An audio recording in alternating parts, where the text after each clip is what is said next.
બશીર કટુંબરા, રાણપુર શહેર પ્રમુખ કોંગ્રેસ।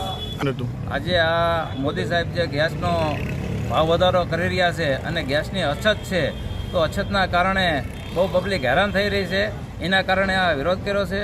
અને જ્યારે મોદી સાહેબ એમ કહેતા હતા કે હું નાનો હતો ત્યારે કે હું આ એક નાલીમાંથી ગેસ ઉત્પાદન કરતો હતો અને હું ચાય બનાવતો હતો, તો આ એનો લાઈવ નજરે ડેમો અમે જોઈ છે કે કઈ રીતનું થાય છે કે નથી થતું, કે પછી આ દેશની જનતાને મૂર્ખ બનાવી રહી છે। આ મનહરભાઈ પંચાળા, પૂર્વ પ્રમુખ, રાણપુર તાલુકા કોંગ્રેસ।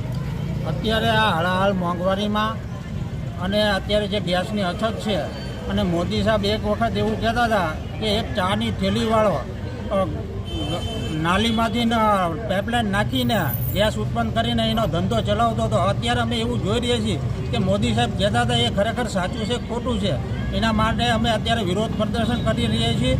અને અત્યારે જે દેશમાં મોંઘવારી વધી ગઈ છે, નાના માણસોને જે અત્યારે જીવવું મુશ્કેલી પડી ગયું છે, એના માટે અત્યારે અમે લોકોનો અવાજ બનીને અત્યારે રોડ ઉપર વિરોધ કરી રહ્યા છીએ। ડોડિયા, પ્રમુખ, રાણપુર તાલુકા કોંગ્રેસ સમિતિ। સાહેબ, રાણપુર એકમાં જ નહીં, સમગ્ર ગુજરાતમાં અને હિન્દુસ્તાનમાં અત્યારે એનો એકદમ ગેસના બાટલાની તકલીફ છે। જ્યારે આ 350 400 રૂપિયાનો બાટલો કોંગ્રેસની સરકારમાં આપતા, ત્યારે ઓલી સ્મૃતિ ઈરાનની બાટલા પર બેસીને નાટક કરતા હતા, અને અત્યારે આ દેશ આખો બાટલા પર પીસાઈ રહ્યો છે। કાલે એક નફટ ભાજપનો આગેવાનો મને એમ કીધું કે તમે કહેતા હતા કે બાટલા બંધ કરો, અને હવે દેખાડો કરો છો। અરે કીધું અમે તને દારૂના બાટલા બંધ કરવાનું કીધું, તું ગેસના બાટલા નહીં।